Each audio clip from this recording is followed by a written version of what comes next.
Hello, good morning mga kamarites. Magsisimula naman po ang araw natin sa pagkakahit kalabaw for today's video. Napabayaan.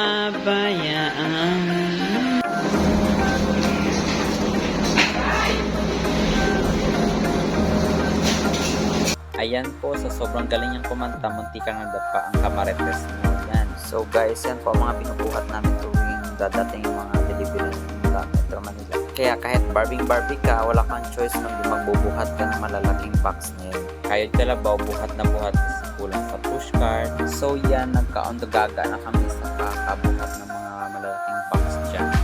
Kasi open na yung mall, marami ng tao sa dinadaan namin. Hindi yung barbie na bubuhat ng malalaking box. Yan, sobrang laki na ng pili kong buhat ng box. Kaya nagka-on the gaga ako pa sa camera ko, sobrang dami ng tao.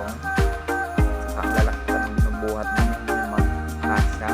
Kaya isitabihan ko na kayo dadaan ng Reyna Chares. Yan, ang mga lalaki dyan, ang liliit ng binubuhat. Tapos yung Reyna nila, ang lalaki. So para pang sila pa yung bakla dyan. Chares. So guys, open na yung mall dyan, 9 PM. 3 oras na kami sihakutan dyan, pero di pa patapos. Kaya naabutan na kami ng pagsikat ng araw. Chares. So kaya medyo marami ng tao, kaya medyo nahiya na yung beauty queen nyo or si Marites nyo magbuhat ng mabigat dyan kasi yung lakad niya parang lakad pato na akala mo sasabak sa Miss Universe. Yan, papasok na kami ng store niyan pero ay Diyos ko, hindi na mabilang yung mukha ko ano yung tsura niya. Stress na. Ano masasabi mo ba sa vlog namin, Bay? Bon, mga masisipag kayo ng mga kasamahan sa mga trabaho. Nice, thank you.